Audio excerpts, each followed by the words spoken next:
তাদের এমন কোনো বিশেষ স্মৃতি কি আপনার মনে পড়ে যে আপনাকে কাঁদায়? পরে আমার মেজো ছেলেটা যখন ছোট, হঠাৎ অনেক জ্বর। এই জ্বরের সময় যখন অনেক জ্বরের তাপ এসে খালি কয় মা মা, কিন্তু ওর মা তো নাই। ওর মা ওদের ছোট রেখে মারা গেছে। জ্বরের তাপ এসে খালি বলে মা।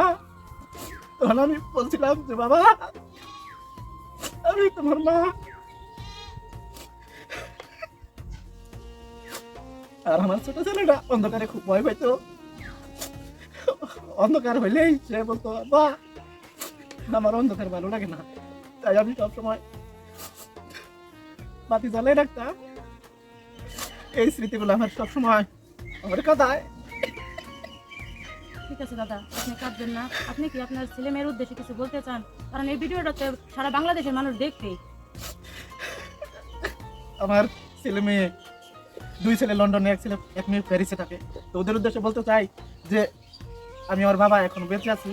যদি আমার দেখার ইচ্ছা হয়, যদি দেখতে মন চায়, যেন এই বৃদ্ধাশ্রমে চলে আসে। আমি ওদেরকে সবসময় মিস করি, আমার নাতি নাতুরে সবসময় মিস করি। আর কিছু বলার নাই, কোনো অভিযোগ নাই আমার ছেলে মেয়েদের প্রতি, কোনো অভিযোগ নাই। দেখেন বন্ধুরা, একটা মানুষ কত অসহায় হলে তার ছেলে মেয়েকে এমনভাবে সে ডাকছে। সারা বাংলাদেশের মানুষকে বলছি আমি যে কোনো বাবা মাকে যেন এমন বৃদ্ধাশ্রমে রেখে না যায়।